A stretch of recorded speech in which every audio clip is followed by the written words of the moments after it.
All right. Just want to say a special thank you to our sponsors, Hops and Growlers and Chandelier Island Brewing. Today and I will be drinking on some Freemason with my nice Brandon Davis Killer Bee Huggy. Very nice. Thank you, Brandon, for bringing these. Yeah. Thank y'all.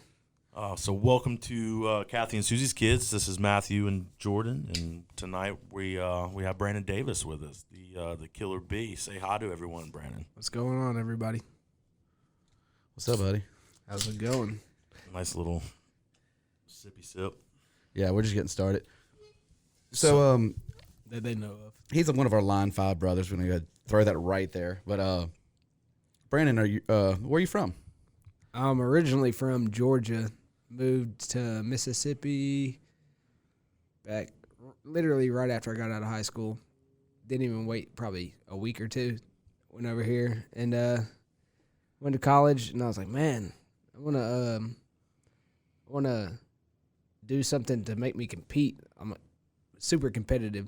It's like, man, I don't want to do flag football and all this other stuff. I got to Mississippi State, and walking through the I guess you call it the calf, and I see this table and it says like MMA, and then it says jiu-jitsu, and then it says no gi and gi, and I walked up to the dude and I was like, what is GI? Didn't even know what a gi was, and he was like, oh, that's gi. And he's like, that, you ever watch like karate movies and they got that outfit on? And I was like, oh, it's a gi. I don't know why I said GI. And they're like, oh man, it's cool, come over here. And I had just gotten out of having a street fight. I mean, I call it a street fight. It was for fun. But I punched a dude, and when I punched him, it tore my tendon and broke my bone. Okay. So I had a pin in my finger at the time. So when I finally came to the... So when does this happen? You like how far, like from talking about the gi to the street fight, how far along was this in the timeline? Not enough time for them to take the pin out. The pin only stays in for a couple of weeks, probably 5 weeks. Yeah, and the dude was probably 220, probably about 6'3". I don't know why I hadn't trained before, but I don't know why I could just always fight really good. So we just did boxing. And I pieced him up, and then at the end he was like, "Man, I won because you took some more damage. You tore your finger or messed your pinky up, whatever." And I was like, "Okay." Right. That's not how you keep score. Right? Look at your face, look at my pinky. But I had to, so my aunt and mom were like, oh, we're not just going to let you walk around with that, so you got to get surgery. I'm like, it's all right. And they're like, no, you got to get surgery. So I got the surgery, and it made my pinky swell up even more. So now when it gets cold outside, my pinky hurts all the time when it's cold. Yeah, show the camera that pinky. Man, that thing's got a bend to it. Yeah, does it move? I call it my monkey finger. So Yeah, when can I do you move that, it? Can you move it at all? oh yeah, I just can't move that because the tendon is torn right there. So I've got the same thing. Mine got caught in a football helmet whenever I was in high school, and got ripped around. But it's my guitar playing hand, so I really can't move it other than that. Yeah, like you can Yours see, looks way worse than mine. you can see the tendon, the blue part right there, in there. But Could you actually Looks like a toe. Yeah, could you submission Matt with that pinky? Probably. Yeah, it looks like he could though. It's like a combat. He's like, this is my pinky. It is combat. I don't know if I could submission him, but I could submit him with it. Oh. But so yeah, I show up to the gym to go do it. And it's in the Mississippi State. I can't remember what you call it, the place that you go do and play basketball and lift weights and all that. But I went up in there, and they're like, "Oh man, we can't let you train with that." They didn't see it whenever I talked to them before, and I was like, "Man, just give me a chance. I'll do all right." And trained, they did good, and they were like, "Oh man, you can come back and all this." And I remember training a bunch of times and people hitting it, and the pin probably stuck out about that far, and it had a little ball on the end of it, so you knew it was there. And it'd go all the way down, and I'd have to pull it out back to where it was. And then, not even then, like sometimes people would be like, "What's up, man?" And I'd go to shake their hand, they don't see it, and it hit, and they do that, and they push in. I had to pull it back out. So I go to the doctor probably 2 weeks later, get it pulled out. That thing goes straight back. I was like, I know I don't got to pay for this. Still had to pay. Yeah, of course. I immediately bent back. But I was mad, kept training, and then eventually made it to the UFC. Yeah. Yeah, you did. So whenever I met you, let's see, it was probably about 3 or 4 years ago now. It's been a while. But you were just starting to, I think, train or teach classes at Allen's place. So I must have just moved down here. So Yeah, it was right around then. And I mean, you were joining Neptune. You were still teaching classes, and Chase Sherman actually started bringing your name up, more and more in conversation. And he was like, "This guy's about to be the next big deal." Like, and at that point, we had met. You joined Neptune, and then got signed by the UFC after that. And I think the rest is history. You made quite a name for yourself. But I want to dig more into that. You know, how we got to. I can tell you how I met him there real quick. I met him. Me and Emily. Emily's pregnant. We sat at a table that you set up. And none of us really knew like what to bring food or drinks. Literally almost a year ago. Yeah. Like we didn't know to bring food or drinks, and him and his wife came up and sat with us, and we, of course, Emily's gonna cook, and nobody really knew. It was even our buddy Cody. Shout out to Cody Crane. Oh yeah, he's got a couple of subs as his podcast, which is really good. Yeah, has he asked you to be on it yet? Oh yeah, they're best friends. Super busy. Yeah. All right, good. We beat you, Cody. But yeah, so real fast. So Brandon came there. Our whole table didn't have anything, but we had one plate of food, a couple of bottles of alcohol, and we became friends ever since. I mean, that's really all you need to blossom a good friendship. Right? Hey, right there. All you need is some beer or some liquor, and I'll be your best friend. There you go. So during college, did you do any actual professional fighting, or was it all just training, or when did you actually start to actually compete?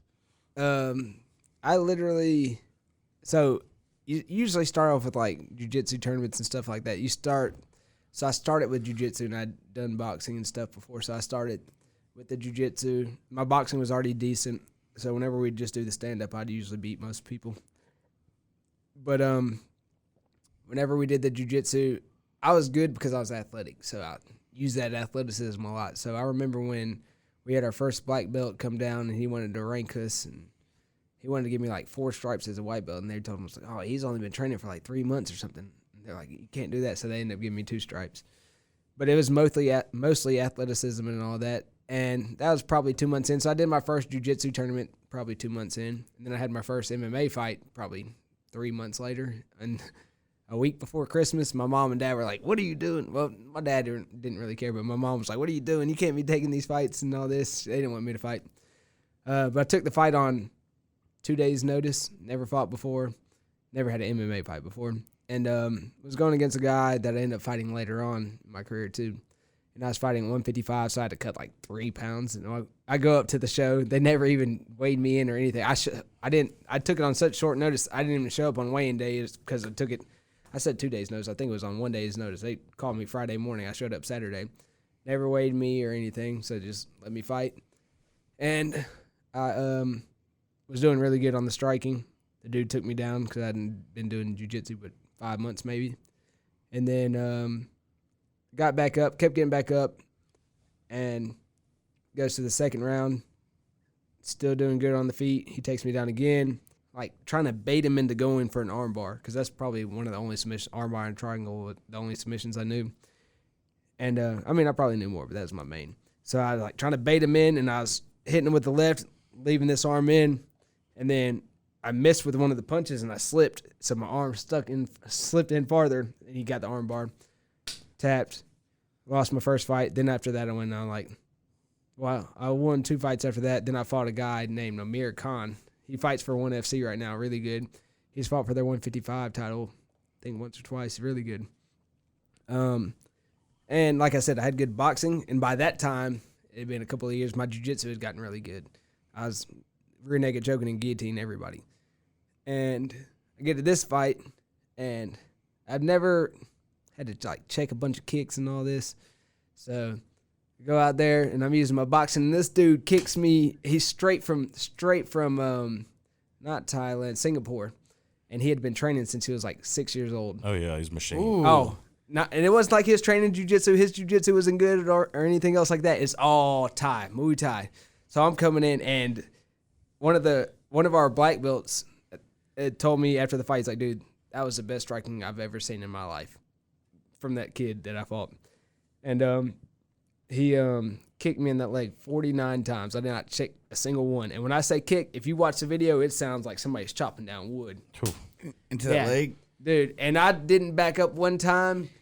I'd take that kick and I'd throw him a punch because I didn't, like I said, I wasn't good at kickboxing then. I was good at boxing. Yeah, you're still young. Yeah. Young in your career.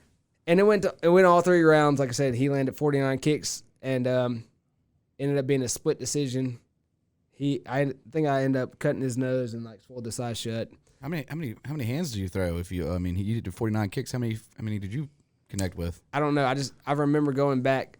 It wasn't like they had the stats out. I went back and watched the video and counted every single time that All he your kicked bruises, 49 bruises. No, it was not 49 bruises. One big it wad. was, dude. So Do you have a picture of that? I wish I should have, but it is so long ago. I probably lost that somewhere. But I remember losing and then going sitting down, and like I said, the guy came over and talked to me, and he was like, "Man, that was the best striking I've ever seen." He's like, "You're tough for doing all that, not backing up, didn't back up a step." Same as today. And like I said, it was a close fight to have fought somebody that was so talented, and I wasn't talented. I mean, not because I wasn't talented. I wasn't just not Raw. So- Raw. so- I wasn't versed. So we in got there with Muay this guy. Thai. So you did when y'all got that split decision. If you get in this situation as a fighter, I'm not a fighter, but you reevaluate what you're going to learn, and determination's there. Dude, I literally, like I said, I could not check a kick during that fight. Yeah. And me and Tyler Hill had just started training probably together 2 months before that. We'd known about each other. He fought on the same card that I fought my very first fight, and I talked to him and everything. And then he came down, and we knew about each other. We trained together. We hated each other. But so when we Is this the sparred, guy I met? yeah, you know Tyler. Yeah, I know Tyler. he's over at my house. Now y'all are homies. That's how it always works out. Good Dude, friendships. hated each other because he had a big ego and I had a big ego. So we'd go in there and we would spar every single day, Monday through Sunday. Train every single day, spar every single day, as hard as we could, like it was a fight. And so eventually we ended up being friends because of that.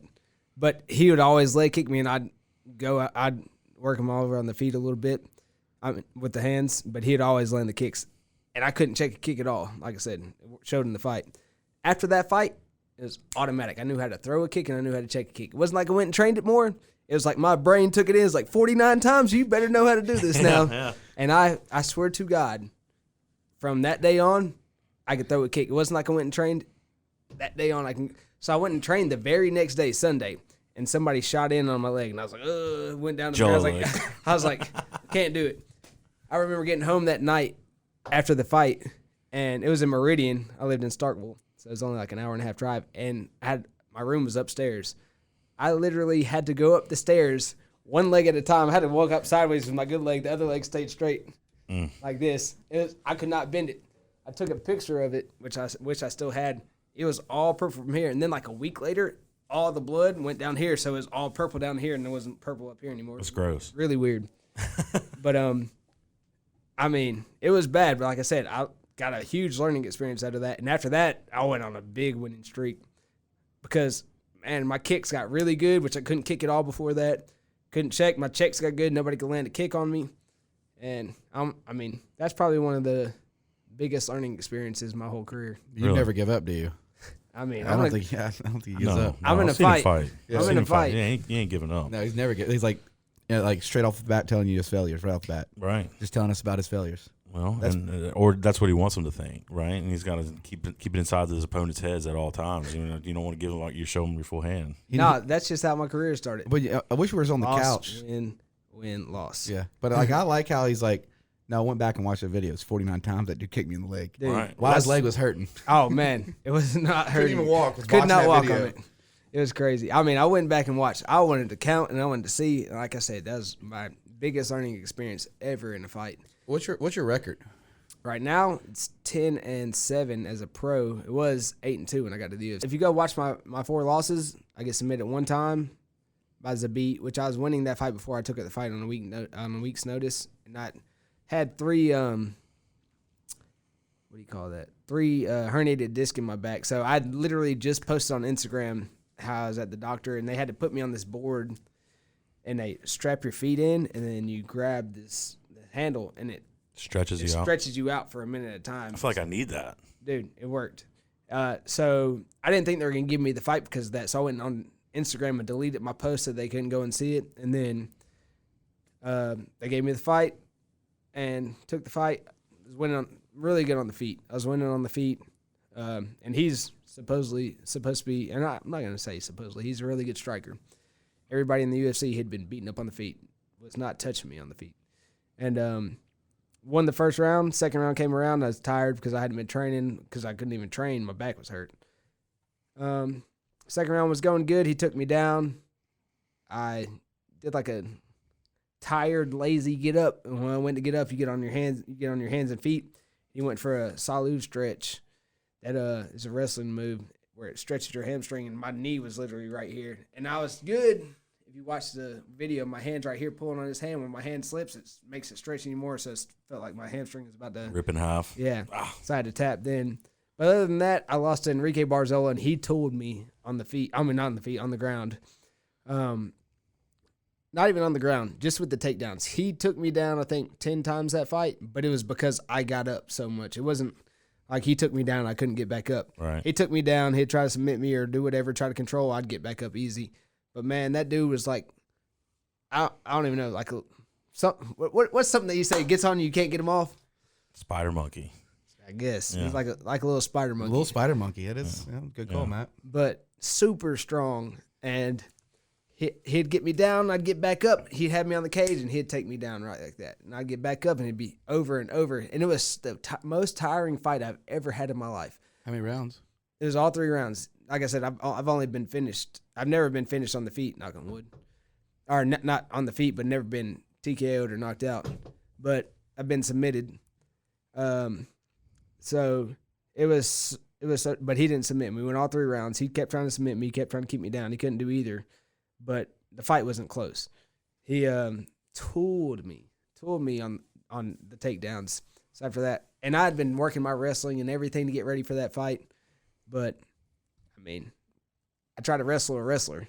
Right. He's been doing it way longer than me. I should have tried to strike with him, use my wrestling to get back up and then create space. I remember there's one time I got out of the takedown, got up, and created space, and they were like, shoot. My corner was like, shoot. I shot in, and, of course, he took me down. Right. Why would I wrestle the wrestler? I got my space, strike. But hindsight's 20/20. You know, Always. you always replay it. That's like any good athlete. You're going to go back and you're going to watch it over and over again and say, what should I have done? What can I learn from this? You know, Yeah. You just say you did it with the kicks and the checks earlier. I started watching this without a coach off, but like I'm starting to like watch just about him just to learn because I knew he was been coming on and seeing this and we're friends with him. But I'm starting to like kind of learn I didn't mean to cut you off, but when you said tired, like it was a tired round, it looks tired. Like my God, yeah. It looks like that second. I watched about the second round. You look at the guys and it's like, man, and if you're, and you're really giving it your all. I mean, you've been in a fight before, huh? Yeah, but I was I mean, like, a kid. I'm Man, I mean, you give it your all for a solid 10 seconds in a row. It's just worn out, let alone, 3-5 minutes, however long that is, just over and over and over. 5 minutes for 3 rounds if you're not a title fight. 5 rounds if it's a title fight. But you got to think, average street fight lasts what? 20 seconds, 30 seconds. And if they do, their hands are on their knees. They're tired. Yeah, whooped they're done. out. This is 15 minutes to 25 minutes of you going.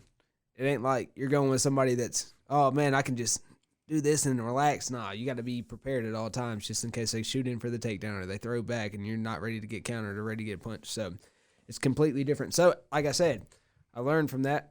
And after that, I got in shape. I always thought I was in shape and I always did good. Didn't get tired in most fights, but that wrestling is completely different. You might be able to.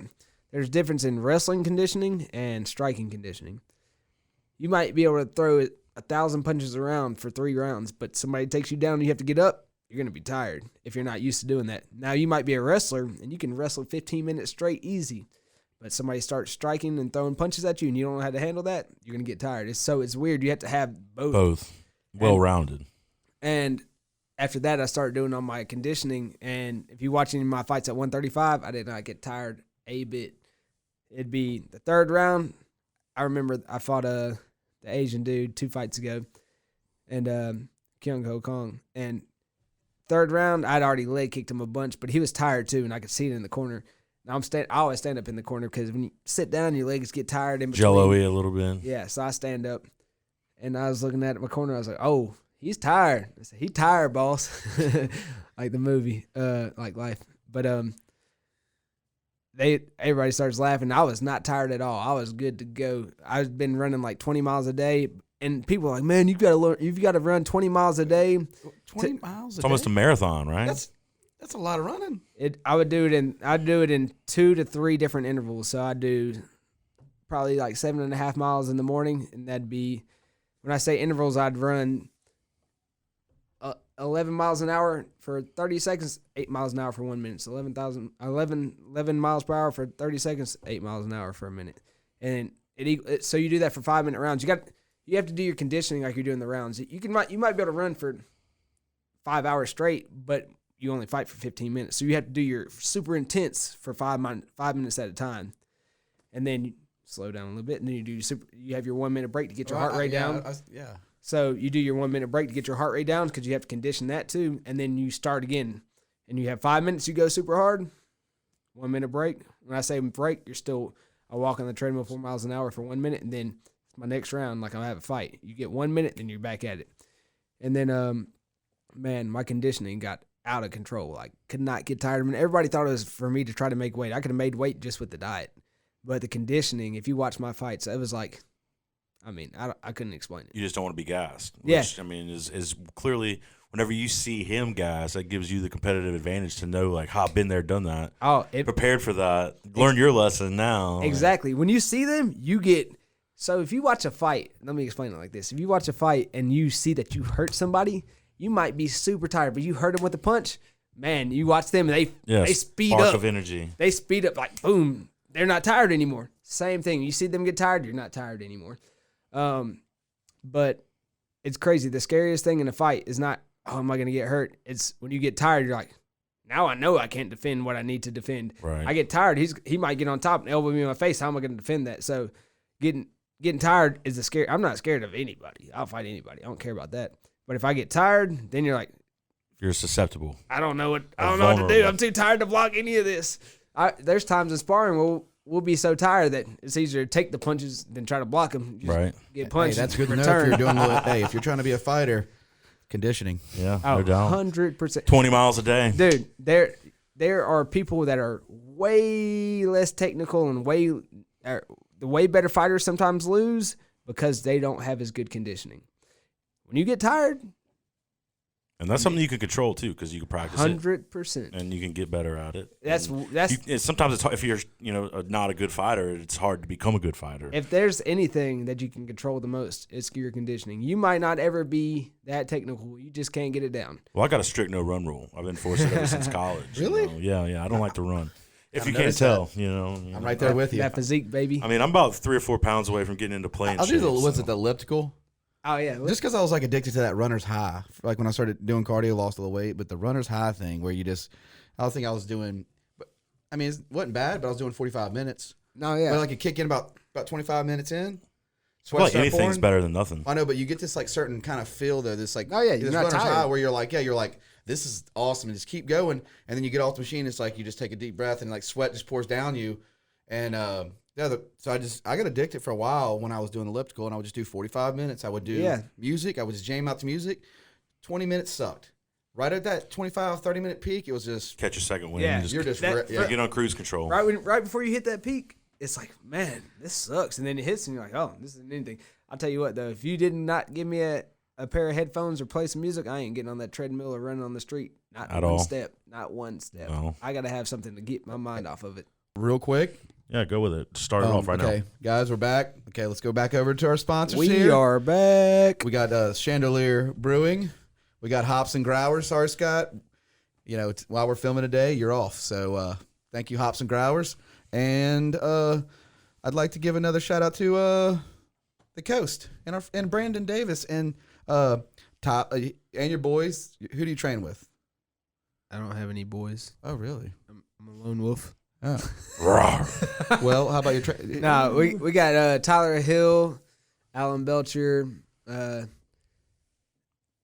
bunch of other people, James Sharp, Mike Sanford, Ryan Brinkman, a bunch of people that we don't all train together at the same time, but the people I train with. Well, shout out to Brandon Davis's family and welcome back. Yeah. I want to just kind of take it to the place where we just talked about, really. in between breaks, sometimes we listen to some songs. We kind of get our heads right. And Brandon shared with us a song that he walks out to sometimes. And was just kind of going into the feeling of what you experience whenever you walk into the arena and it's pumped. So, dude, just repeat what you said, because that was just pretty glorious. Like, I had it in my head, too. So, for one, most people don't, when you said arena, most people don't believe that. It's like, it's, in the UFC, it's in arena. You are in, it's not a football stadium, not that caliber, 40,000 people, but it's 25,000 people minimum. That's a lot of people. You're in a basketball arena. So I fought in the Boston Garden where the Celtics play. I fought in, now when I fought in Chile, you could probably fit 50,000 people in there. I can't remember where the arena that was in. It was a bunch of people. But so most people get really nervous before the fight, and I don't know. I think about it differently.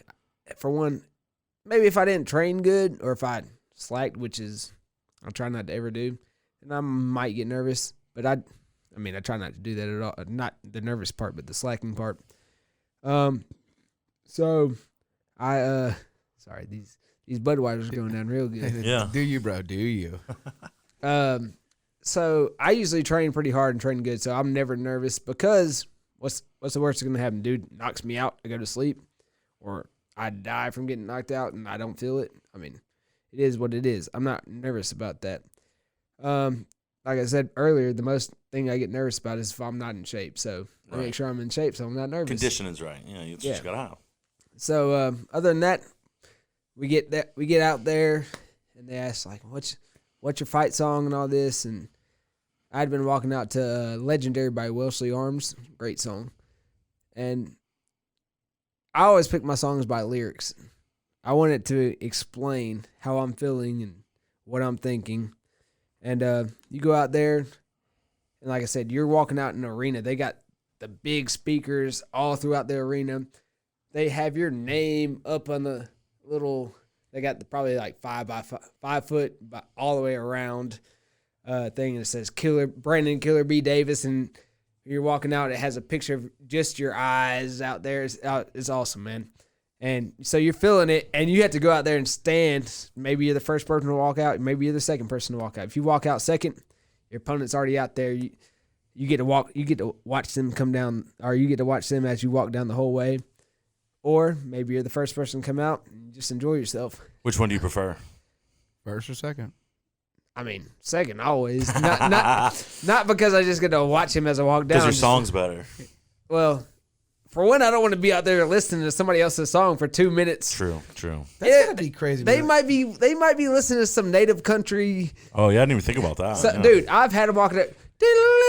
And I'm like, yeah. Fuck. I was pumped. I was really pumped. Now I'm kind of want to go to sleep. Yeah. So, yeah, second then. Always. How many people have made it to the UFC?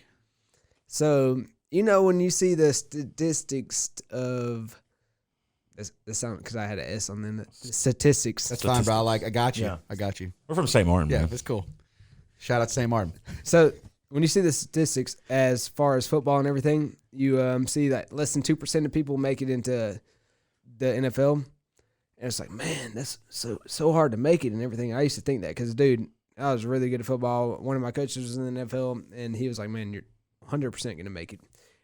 And I thought it was, did everything right, but found MMA, and that worked out. And when I started MMA, didn't expect to make it to the UFC, but it ended up happening like that. But you got to think, the NFL is pretty much United States alone. Right. You might have a few people from Australia that kick or another country that kick, but they're not, or played rugby, and they might be like a Fullback. fullback, Linebacker or maybe something. a running back. Like they have the guy for the Browns that's a receiver. Yeah. But other than that, it's mostly, or a kick returner, but mostly it's not that. So I was like, oh man, and I looked it up, dude. If you consider the entire world As your pool. yeah, instead of just the United States, it's way less than 2% of the population. So to get into the UFC, I know we actually have a lesser number in the UFC at a time. I'm pulling focus. Sorry. Nah, I was just looking to see what you're doing. We have a lesser number in the UFC at the time than there is on the NFL roster. Right. NFL rosters somewhere around 2,800 to 3,000 people. The UFC roster is around 2,100. What? Yeah, and that's worldwide. So we go fight in every country that there is, and I mean, and it's blown up fast. I know, You know, but the oh, UFC's been We something definitely that, need to, with that in percentages, we need Yeah, to cheers no, for that, bro. absolutely. Like, That's come on, how many congratulations. people you know step into that arena and get that experience? 25,000 I've never been where people are just, all eyes are on you. And that's just the arena, not television or whatever you do. So people, the pressure, I bet you it is real. Like you have that song, it's like, you're not just, listening to songs with your buddies. You're, in the moment. Your blood. and there's boiling, people. I mean, there's like we people said. screaming. There's people that are just coming to the fight to watch you fight. I mean, there's people that are your support. oh yeah, and they're in your corner. dude, That's amazing. it's crazy. Like you will have people over there that know your name and have known every fight you've had and everything that you've done. Post stuff you post on Instagram that you don't even think about. Might have been a story you posted just for fun. You had forgotten about it, and they'll bring it up and be like, "Oh man, I forgot all about that." They like live up to that. Like they love it, It's a good fanhood, dude. You know, when you have that means you bring something to the table that other people don't. Because that's part of the sellable factor, I think, on making it too. Is are you a likable person? Are you a good person? I mean, some people play the enemy, at the end of the day, but it all boils down to your skill and your technique. I mean, that's not to discredit any of that. That's what gets you where you're at. Your hard work and your ability to put your nose down and get things done is impressive. So, 100%. So it's, I'm not gonna say equal factors. You definitely have to have more of I'm not gonna say technique. You have to be a better fighter than you are entertainer. There's people in there that can sell 2 tickets and they're still in there, but they just know how to fight. But if you're 60% fighter or 75% fighter and 25, that huge 25% entertainer, man, that's crazy. Because most people are 90% fighter, 10% entertainer, if that. right. If that, I would say I'm probably 90-10. Connor's probably, I mean, don't get me wrong. When I say he's 65% fighter, 35% entertainer, I'm not, that 65% is more fighter than my 90, Right. 90%. No, I know what you mean. Yeah, He's a better fighter. but he's just that Great much marketer. of a showman too. Yeah, but dude, he just does everything right, and he's smart with his money and everything.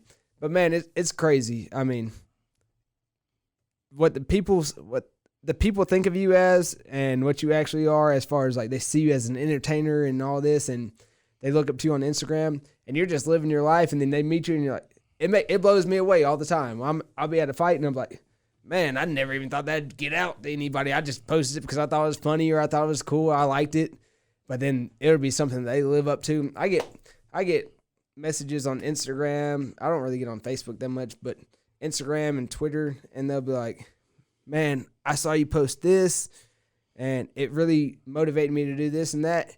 And when I post it, it's probably something that I really mean, and I post. But if I post it on my story, I probably still really mean it if I post it on there, but it's something I'll forget. the Yeah. next day. It's just like a natural thing to you. But and, I get so many messages from people that they're like, man, that changed my. I probably 2 days ago I got 20 messages from a bunch of people. They're like, man, that turned my day around. I appreciate you posting that. I can't remember what the post was. Like I said, it was on my story. If I post on my story, I probably post 10 times a day on my story. So I forget about it, but whenever they post it, I can still see my story and I'll see what it is. I like, you know what they call that? What's that? It's called a center of influence. Yeah, you do have that kind of energy. Yeah, and that's a good thing. You Yeah. know, that's a good vibe that you put out and people want to be a part of and support. I mean, I can think, countless times whenever I've messaged you on Instagram. I've seen something on your story. You mountain biking down a mountain, side of a mountain, Crashing. crashing, stuff like that. And I'm like, oh man, that looks sucks. having a cactus all in. Dude, I had cactus all the way down me, and people were like, man, that was awesome. Like, yeah, it didn't feel as awesome, but it looked cool. Yeah. Hey, what's your Instagram and Snapchat handles? I don't really get on Snapchat at all ever. So I'll do my Instagram and Twitter. My Instagram and Twitter are both at Brandon Davis UFC. I think my Snapchat is Brandon Davis 18 or Brandon Davis MMA. I don't know. I don't ever get on there. I've been doing that same thing. Like, I just got into following this guy, and because I really just thought he was a nice guy. Oh, he's entertaining. Oh, There's no doubt. We've been friends for a year. He just got into following me. Mm-hmm. Well, dude, I mean, I'm in my own bubble. I mean, Matt, you know this. I don't like Chase Sherman. Just got to grow with Chase, great guy. I just share his stuff, win or lose, and I just support whatever he does because that's just what you do when you're friends. Why you say that? I hate. So how you said I just share his stuff, win or lose. I love that. I mean, if you're gonna support somebody, support them, win or lose. Dude, a fight's a fight. You ain't going in there to. I was in the UFC. I'm not going in there to fight some nobody that just came off the street. I'm fighting another UFC fighter. Trained, professional. He is in there for a reason. I don't care if that dude is 1-3 in the UFC. That dude is in there because he belongs to be in there. He deserves to be in there. Let me re-say that. But so, I mean, you got to take them serious. So if that person loses or I lose, I mean, it wasn't because I went against some bum, and then you have all these people. These Instagram. I'm not a keyboard warrior. No, I'm not a keyboard warrior. No. The people who are like, put them in an arm bar. Dude, they're annoying. The funniest thing to me I've ever seen in my life on as far as my fights, I was fighting Kyung Ho Kong, that's 2 fights ago. And in the second round, he hits me and my mouth guard comes out, which is Iron Jaw custom mouth guard. Best mouth guard you could ever get. Only time I've ever had. Custom fit? Dude. Iron Jaw. Iron Jaw. Shout out Iron Jaw. Yeah. Dude. I put that thing in. If I just try to pull it out with my fingers, it will not come out. Iron Jaw, he's got beautiful teeth. Thank you for that. Keeping them going. Hey, got the grill, baby. Now, it literally has. That's the only time it's ever come out, and I don't think it was because I got hit hard. I just got hit at an awkward angle, and it came out. And then, it's end of the second round. I have a minute left, and then it gets knocked out. I'm like, all right, well, I'm gonna keep fighting. Like usually, people wait until they get their mouth guard back. I started going hard, boom, boom, boom, throwing all this. I'm landing all of it, and I remember going back and watching the video, and the commentator's like, "Oh man, he lost his mouth guard. Now he's just going really hard and like doing everything good, landing." I won. I'm not gonna say I won that round because I was winning the round anyways, but it definitely made it a significant round for me. And then got my mouth guard probably with like 30 seconds left, and I saw a like comment on Instagram or Twitter or somewhere, and they're like, "Man, the ref gave Brandon all this time to have his mouth guard out so he could breathe easier." Like, dude, are you kidding me? So I could breathe easier. The only reason we wear a mouth guard is so that we protect our teeth, and it also helps you from getting knocked out quite as easy. Just like football, you don't get a concussion as easily when you wear the mouth guard. But I was like, dude, that does not help you.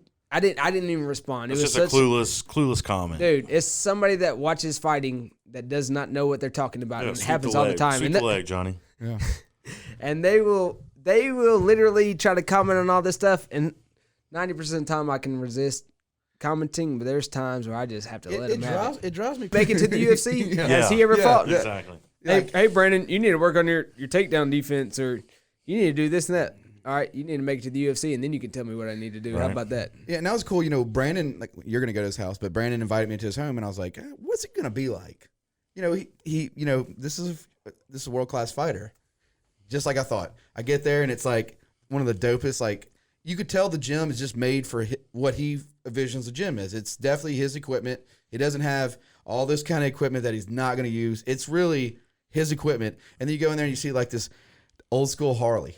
You know, and you see his lifestyle though. You see, it's like we're gonna go do some filming there. No, it's crazy, but I'm gonna punch a bag. Come on! But it's beautiful. Like I mean, the paint on the floor. I've seen the videos. Everything on his Instagram. But like I told Brandon Davis UFC. I told Matt, just like this room. I mean, you got that environment you make the creative environment. So he built this creative environment. His home's beautiful. His family's beautiful. Like, and his. When I get there, I thought it was like a pork chop or what? Not pork chop. I thought it was a chicken. Oh yeah. And the first time I ever come to his house, he's already grilling. It's like, you know, this is a normal lifestyle, and he offers me food right off the bat. Yeah. And he's in. That's that Southern hospitality. Yeah, you know, he's been training, and everybody's so polite, and he's got a group of friends, and everybody's. It's so, you can feel the energy from these guys just going. You know, I mean, you got to think this is work. This is like going to. Yeah, this is lifestyle. 9 to 5. Now, let me tell you what he's saying is so polite. For one, he came to the house, and I didn't know he was out there right at the time. I was going to throw something out in the trash, and he's already outside, and the garage door is up because we have people coming to train. Not only myself, we have other people that I don't even train.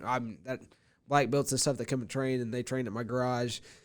That's how crazy it is. You build it, they will come. Right. Dude, build a gym. It has a 16 by 15-foot mat. I think 16 by 18-foot mat. But I I got black belts in their training, world class fighters. That's how you get better. It's great. What? Not even when Success breeds success. not even when I'm out there all the time. They're like, hey, can we come train? The only thing I tell them is they gotta let me know before they come train. Yeah, you got a wife and kids. Yeah. So they're like, hey man, can we come train? Yeah, come on. And I won't be out there. Let them use it. Tell them they got to make sure they're cleaning it all up and everything. But he comes out. I don't even know he's out there yet. I know he texts me to come over, and I was like, yeah, come on. And I walk outside, and he's over there standing, looking in the garage and everything. I got the Harley out there, and my Mustang, and the Subaru's out there. He's got a Killer Bee Mustang, and it's wrapped in camo. I've seen it. Oh, Insane. The Shadow Black. Whenever you look at it, it looks just, if you look inside, it looks like a really small gym. Wall mats, everything's super nice. I remember getting the garage and buying the house, and it had like the little pegboard up and all this other stuff. Looked like a real garage. Holes in the wall, dude. I was like, That's state of art. I told Leah before we bought the house, my wife, I told her, I was like, the garage is mine. I don't care what you do with the house. The garage is mine. I'm making a gym. She was fine with that. And, dude, if I could show you pictures of before and after, it's absolutely insane. But, like I said, we got world-class people out there training and everything. He came over, and I was like, yeah, come inside. I had pork chops on the grill. We just got done doing our morning training. We did wrestling and jiu-jitsu, and then got done at 12. He came over about, 2, maybe? Maybe, yeah, something like that. And I already had the pork chops on the grill. And then, like I said, he said nice. We're hospitality. I'm in there talking all the crap to my buddy. We're playing NBA 2K. I ended up beating him by 80 points in 6-minute quarters. Man, he didn't quit. No, he didn't quit. He has a no quit mentality. But he got beat 98 to. Ouch. He got beat 88 to 18. Now, do you think in the development of you as an athlete, like having that space for you, that only puts you. That's got to put you in the best mindset when you get up in the morning, knowing what you have. That, like, if you're going to train and have what you want, like your setup is Brandon Davis's gym. You don't have to go far either. No, dude, it's amazing. It's the dream as far as not even having to go far. I wake up, my buddy would be texting me, like, I'll be there in 20 minutes. I'll be like, all right, I'm going to get 15 more minutes. I mean, You sleep, right? you could definitely do like a blood sport montage in there. Oh yeah, like a straight we're going 80s to montage. Dude. It's one of them like you're seeing some ponytails swinging back and forth. Like, well, we're gonna go shoot. We're gonna go shoot something. We're doing a montage. You don't know this about me. Jordan does, but I took Taekwondo whenever I was a kid. He actually took one of my kicks. Yeah, he got one of my videos or one of my pictures and put it on Facebook a while back. It added sound effects. It was pretty good, but that was the extent of my training. Now I think I quit after like the blue belt. I was young, but I think I was probably 6, 7, 8 years old, but like I was this big, so I got to fight with all the big guys. Some martial arts is better than none. That's right. My dad used to make me go punch it's called a McElwar. You know what that is, right? It's like a stick out in the woods. Oh no! And it was wrapped with like boaters rope, and I would just go punch it. Oh yeah, I know exactly what you're talking about. And that was what I did for fun whenever I was a kid. So let me see the knuckles. I mean, they're ugly. They're ugly. Look at his knuckles though. But I've been working for in the office for a long time now, so kind of getting soft. But that was the extent of mine. But to get there was me just as my parents driving. It wasn't anything in my head as far as I want to be a fighter or anything. So to watch the passion that you put in it, I played some ball and I put passion into that. And for you to be able to take it to that next level and to hear your story on getting there has been, quite touching. But I want to hear before the glitz and glamour. We've got to hear a little bit about that. I did season. I'm Batman. I'm Penguin. I did season 1 and 2 of Sonny. It doesn't get good until DeVito gets involved. But yeah, for sure. Anyway, here we're back with the Brandon Davis, Killer B. Thank you for these koozies. Thank you for the shirt. Yeah. It's still waiting on mine. Ran out of extra. Very good logo though. He wanted a triple X. I told him it was a little too big. Yeah. You really want a triple X? I told him. I got the tattoo on the back medium, of my neck. Great movie. But no, I love. He said I got tattooed on my back.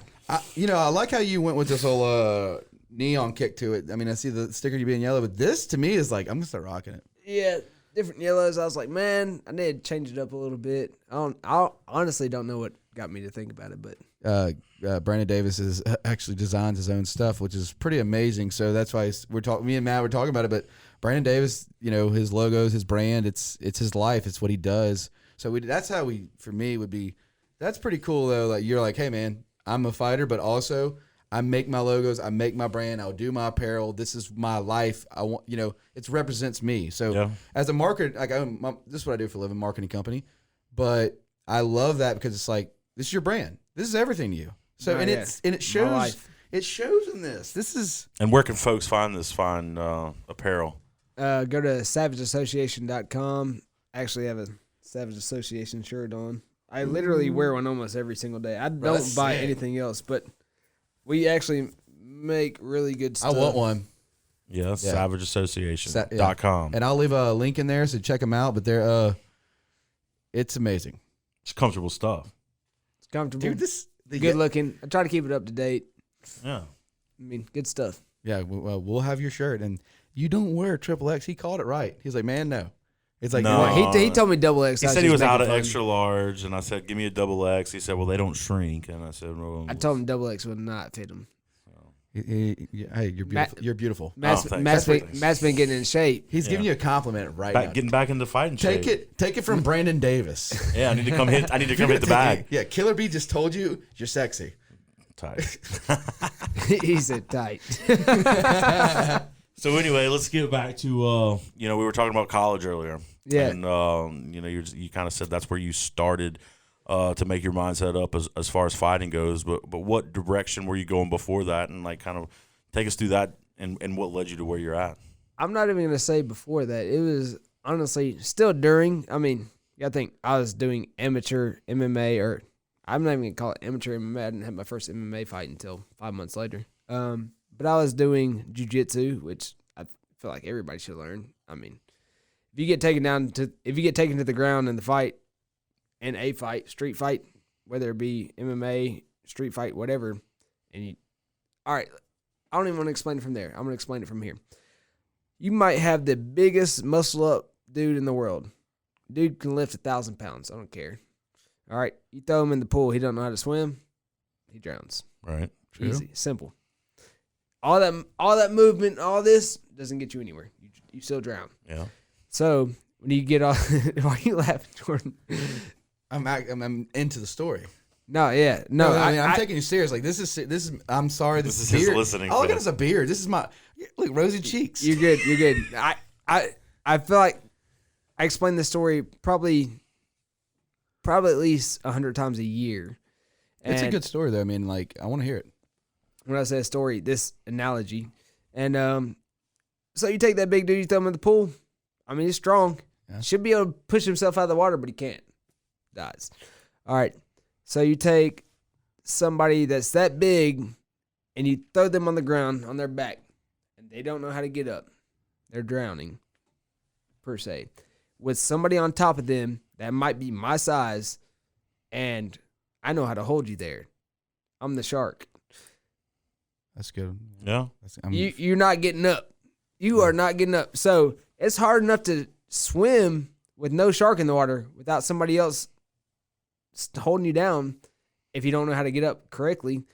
Now I'm the shark and I'm on top of you. I'm driving you in. I'm not going to let you get away. The person that, even if you know how to swim good and the shark is his land or his water, they're not going to let you get away with that. Right?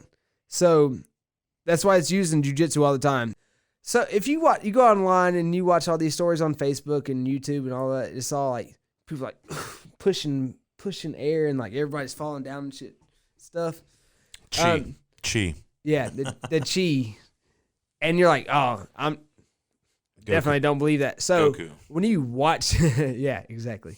Whenever you watch this happen, you're like, I don't believe that this little dude could hold me there, or that I couldn't get up, or I could get up, or whatever position you may be in. He ain't getting up. I'm on top of him. So I let them put me there and show them. How easy it is for you, just because you're trained. Well, not even that. That is not some magic trick. You know, I laugh at these things on Facebook all the time. Like, I literally watched one for 10 minutes the other day, laughing, and the dude's like doing this stuff, and it's like 7 people falling down. I'm like, there's no truth to that. I've watched one also where... Are you challenging one of those people right now to a fight? Please. Is this a challenge? Are we doing this production? I am begging you to come challenge me. But I've watched some where the dude is like, "I'd take on any challengers," and It is a challenge. the dude comes in and he does MMA, and the dude like does all this stuff, and the dude just runs through him, tools him. I'm like, what did you think was going to happen? These aren't your little followers. For one, I don't see how you get the mindset to where you go out to where somebody just controls you that much, where they fake this and you just. Yeah. Shadowed boxing. But let's. I mean, this is where my fascination right now is the you have these. So you have it figured out for you these positions like. And you really put yourself in that situation, and and it's half a second. So you know every time you know how to get out. Dude, if you put somebody in a triangle choke and you're cutting off both sides of the carotids, they're done. Yeah. I don't care how big or strong they are. If they try to pick you up, you grab underneath their leg. They're not going to be able to pick you up and slam you because you're grabbing underneath the leg. It's something you learn in MMA. I'm gonna start like understanding jiu-jitsu. Like I don't think I could read when that's the cool ref. though. you can't even say jujitsu. You can't Well, definitely can start learning. It's all about your leverage. Yeah. He said, So "I'm we've gonna got start." so far. He said, "I'm gonna start learning jujitsu." Well, it happens. But no, that is insane though. Like that you kept saying that like you gotta know this first, Dude. Like you learned it the hard way, but you're just telling people right now. Well, I learned it through going to the classes, but I guess the harder way is you get beat up from it. Like, oh man, I'm Yeah. so big, so I went all through this from saying you got the biggest dude in the world, throw him Yeah. in the pool, he don't know how to swim, he can't swim. All right, but if I went through it the hard way, which I didn't, you take a big swole dude, and he thinks he's the biggest badass in the world, and he comes against somebody my size, and if this dude hits you one time, you're gonna get knocked out, 100%, 100%. So you Don't let him hit you. You don't let him hit you, and he's gonna rush in. You stay back. He's gonna rush in trying to hit you, and then when he rushes in, he's gonna lean forward somewhere. You get underneath him. You take him down. Easy takedown. You let his body weight do the work. You get on top. He cannot get back up You because control it. Yeah, I'm controlling him. So You're the shark. that person learns. Yeah, because I'm the shark because I've done it so long. I started as a tadpole, not knowing how to swim. And then I eventually learned throughout the 8 to 12 years average person it takes to get a black belt in jiu-jitsu, how to swim and how to maneuver like that. That was but the way you tell the story of the shark, that's what you got to roll. Like that's amazing. Like I kind of caught on when you were just telling us the story and how I like that story. You need to tell that story a lot. You need to say it. You need to tell it 1,000 times. That's the way I get the students. Or I said the person that's coming in to try a class, like, all right, you can come out here and roll with all these people. They're gonna beat you up. It's not gonna be good. I'll let you see how it really goes. So I'll be like, get on top, whatever position you want to get. Oh yeah, so my whole story from this here in a minute. If I get on top, I end up getting out like that. Now I get in the same exact position 3 times later. I'll let them try to finagle me, whatever position they want to get me. And we go from there. Never works. And then I get on top and I'll hold them there. They can't get out one time. And then whatever, I end up getting to sign up or getting them to see the class and keep doing the class because they see that it's real. It's not some magic trick. But, so the whole point to that is I have a dude that comes to the gym. He's been coming to the gym, man, a couple years at least. And I mean, he's still, I say coming to the gym. It takes you a while to move between belts. It's not like I've been coming to the gym 8 years, now I'm a black belt. Right. The average jiu-jitsu black belt is 8 to 12 years. So you might come 8 years, but you come 2 times a year, you're going to be a white belt. It doesn't matter what gym you're going to, you know what I mean? So, but no, he comes this time, he's still a white belt. And he was telling me one day, he has over 100 pounds on me. He was like, man, I could hold you down. He told me I could hold you down for a minute. I looked at him and I was like, what'd you say? He's like, yeah, man, I can hold you down for a minute. I said, dude, you can hold me down for 10 seconds. It's like a bull. 8 seconds is the bull. No, I looked at him serious as I'm looking at you. I said, dude, you couldn't hold me down for 10 seconds. And he said, oh, 10 seconds? We can make a bet on that. I said, all right, let's make a bet. Yeah. How much money did you win? A couple $100. There you go. So we go, and he's in my he was in my Muay Thai class. Completely different martial art. So Muay Thai is standing, striking, legs, elbows, knees. It's all 8 limbs: hands, elbows, legs. Shins and knees. And at the end of it, I was like, man, you want to get this bed out of the way? He was like, nah. I told him we would wait a little while. I was like, nah, let's go ahead and kick it out right now. And he was like, all right, let's do it. And we probably tried 10 times. Not even just that day. Maybe more than 10. A bunch. And I think the longest he's held me down was 2 seconds. 2 seconds total.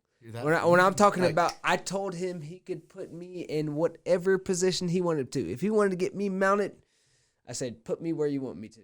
Maybe you need to go to the NFL. I was like, I was like, Saints, Sean Payton. No, you hear this?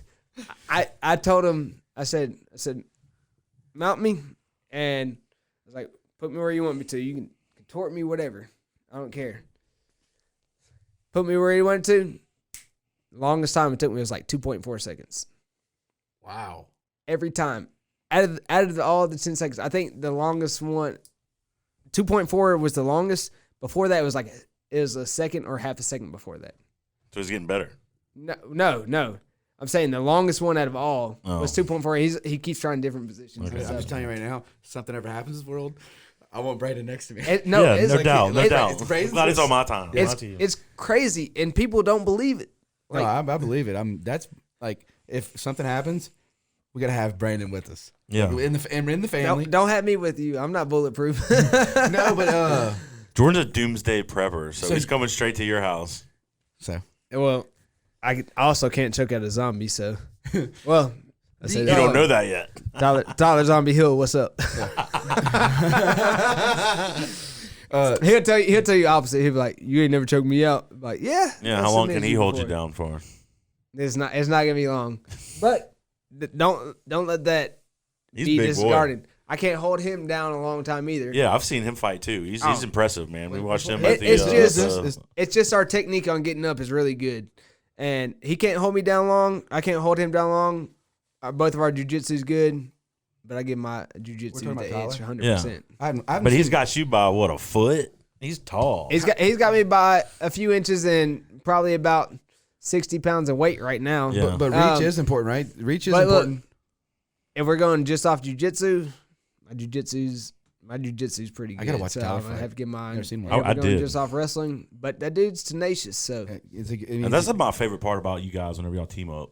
And then y'all support each other. And y'all go to each other's fights. Y'all train together. They're family. You're here for people to get better. You use yourself to spar with somebody. And, steel sharpens steel is this old saying as it goes. So you want to surround yourself with excellence. They're kind of like the Fast and Furious family when they're cooking out and they're all family. That's how they. That's family. I'm just telling people we're on a podcast. I'm going to describe how their brother. My wife thinks I'm off doing something with some girls or something. Let me put it on speakerphone. Yeah, we can put it on Bluetooth. Hello. What you doing? We're on a podcast. How's it going? It's Jourdan. This is Matthew. Yeah, and we're here with Brandon, our guest. Hey, Leah. Can you hear that? Somebody said, "Hey, Leah." Hey, yeah, Jourdan from the Mardi Gras with Emily, the bearded guy. What are you wearing, Jourdan? Khakis. That's true. I told her I was coming on to this, but I was like, I'm it'd wearing probably khakis. only be like an hour. And it's 3 hours later. I'm wearing khakis right now. I am too. All right, well, we're still doing the podcast. You're actually right in the middle of it. I just thought that'd be pretty funny. No, we're gonna keep it in. we're definitely keeping that part in. We're keeping this in. All right. Bye. I love you. All right. Yeah. Now, where were we? We got to keep that part in. We are. So really talking about the family that you guys acquire. Yeah, that was along the way. I didn't know he fought. I mean, I kind of knew y'all fought. I didn't just know the level You know, he fought. He looks like I don't watch fighting that much, so I don't. Do you see his little ugly ear? That's What kind of ear is that? You said What kind of ear is so that? it's a cauliflower ear. and most fighters have them. I mean, And how do you get them? Most fighters have them. Yeah, not every fighter. I have cauliflower ear to a point. Mine doesn't look bad because I ain't gonna say You got I treated- lucky. I ain't gonna say I treated it right. You get I just small ears. and people will drain them. When they drain them, they over time they'll expand even more and more. After you get right back to it, Like the so you drain it and it goes away and you take some time off and you go back, but then it expands even more. I never drained mine or did anything like that, so I just let them be and they were fine. And now they're just hard as a rock, so they don't have the blood in them to reform. to expand more than what they are. But Tyler has cauliflower ear from a fight that he was in, and it was the third round. He was winning the fight, and it was a close fight though. And he was going in for the takedown, and the dude was like letting him take him down. Of course, Tyler's trying, would not let go, and Tyler just stayed right here. And the dude just started elbowing him. I want to say at least 8 elbows.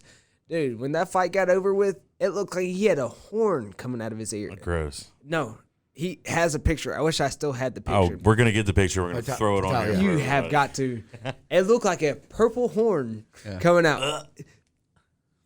From here to here, it looked like a little purple horn. Well, Tyler's a good fighter though, right? Like, I mean, Yeah, I Yeah, think he almost this- killed the guy that I saw him. that fight. dude is. This should be Gotta his watch him. last fight before he gets on to the Contender Series again, which if he wins the Contender Series fight, will get him into the He's UFC. going to. Tyler, I'll pray for you, bud. You got Oh, this. for sure. Dude's Yeah. a beast.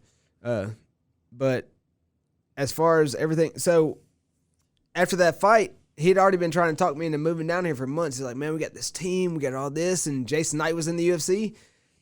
Even to this day, there's never been a gym in Mississippi that has had anybody go to the UFC but Alan Belcher MMA. And I was like, man, I'm good. I had this job. I just got out of school. I was in college and I was really smart back then. Still are. Um, Love the logo. That doesn't leave you. Yeah, never. get a punch out of you sometimes. But I was in Phi Theta Kappa and everything. I got offered to go to I want to say Africa and Australia, a bunch of different places to do all these different med school stuff. And I had just gotten in big into fighting. Where I say big, I was going pro and doing decently pro. So I was. What's your GPA? It ended up being like a 3.65. It was really high until the very end. And I was like, man, I'm not even worried about the rest. Right? I'm a pro fighter You're now. I mean, you're intelligent. I'm not. But yeah, I was. It's probably a 3.9 until then. But I was like, man, I'm not even worried about the rest. I'm just. So for one, I was out of state, so I had to have that to pay for. No, you're That a lot smarter than me, $10,000 extra in tuition. Yeah, tuition that I would have had to pay. But so I had all that going, but I was more into. Of course, everybody wants what they can't have. I was more into fighting at that point. Yeah. So I was like, man, I'm gonna do this. When I say I'm gonna do this, I never thought I was gonna make it to the UFC. I was like, man, I want to do this. So I was pursuing that, but also I ended up going and finishing. And I had this job where I was a pulmonary tech for this company, and I was the regional manager, so I was making really good money. I literally did not have to work. I would go from one clinic to the next clinic to the next clinic. Between a week, I'd go between 4 clinics, and so I had a really good job, making a lot of money. And then Tyler's trying to bring you down here. Tyler's like, man, I just beat this guy that was in Bellator. The only fights he had ever lost was in Bellator. Other than that, he was like, This dude's a beast. he was killing dudes. He's got a dope tattoo on the front there. Like, I like his tattoo. And I was like, I'll take that fight. And got the fight. Ended up beating that guy. And Tyler's like, man, you need to move down. He was already trying to tell me before that. He's like, man, you can't get any better at striking up there. There was nobody striking with me. Like, I was teaching my own stuff at that point. But I had to break it down so critical to where it makes me so much better now. It made me so much more, I guess you say, like more of a mathematician to it, to where I was breaking down all my stuff and like in sparring, I could only throw this and if that I can only throw a 3 or a 1-2, 1-2's straight punches or a 3 is a hook. Maybe I could only throw a 3 if this dude threw a certain punch or a certain combination. That's the only time I could throw that. And it made me get so much better. And it worked.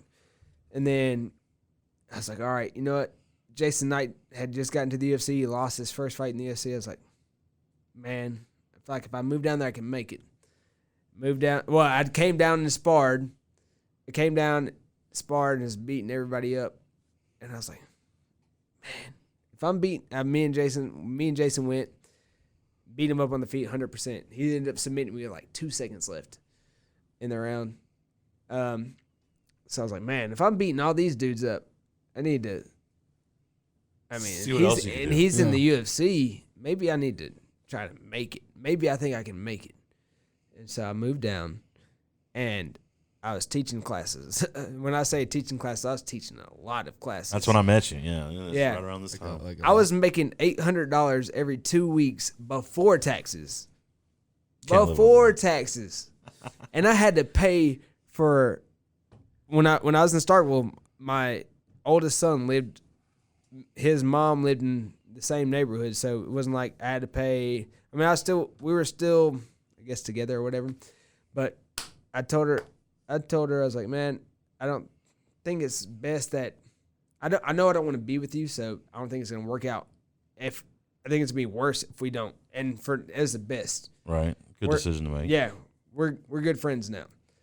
And she'll let me come see him. She'll bring him down and everything. But I was like, that's not going there. I need to move. I know I'm making good money. I had some money saved up. Dude, it took me when I moved down all throughout my whole savings. I was making so little, my money income was in the negatives. Dude. Ramen noodles. Been there. Dude. Or just train through lunchtime. Dude, it got crazy for a while. I was like, dude, I don't know if I'm going to be able to pay my little. I had got the cheapest. Well, at the time that I had got my apartment I only had 1 week to try to move, and it's the only place I would take it on a week's notice. So it was the cheapest place, Southwinds Apartments down here at Biloxi. Shout out Southwinds. Shout out. Shout out. Shout out Southwinds. If you're still up, I actually drove Leah through there the other day, my wife, and I was like, dude, I used to live That's here. where it started. That's where it all started. Hey, until I made it to the 30 UFC. for 30. Until I made it through the UFC. It was still then. But I was over there. I was like, man, paying $550 a month. Yeah. I was barely making it then because I had my car payment, I had my child support, all that. That's like $1,500 a month. I was making Negative that. I was making way less than that, so I'd have to hustle to get the rest.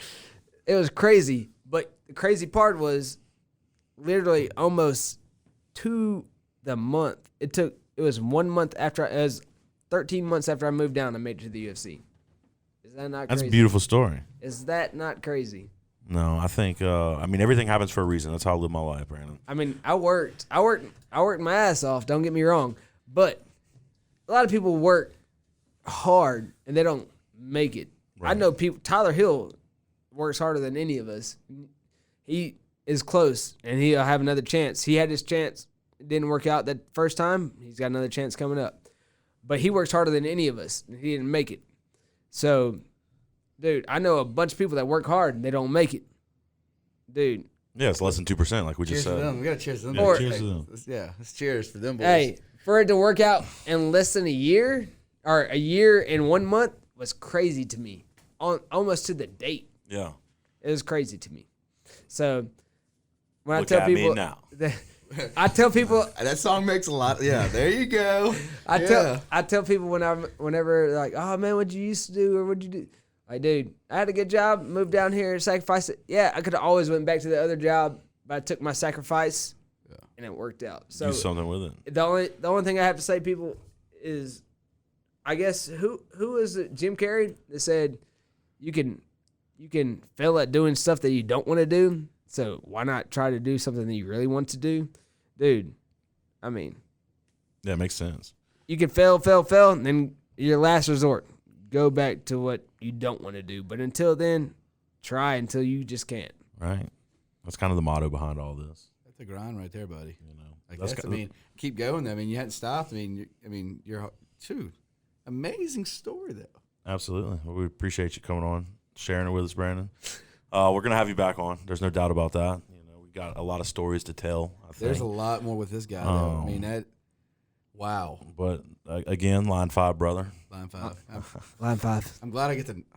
You're a friend. I have your cell phone number. Like, Yeah, you you can get his autograph Oh, on his Polaroids. I don't even know if me and Jordan are friends anymore. He tries to talk so much crap on Call of Duty. I have to tell him. I have to remind him nightly that he won't talk that crap in person.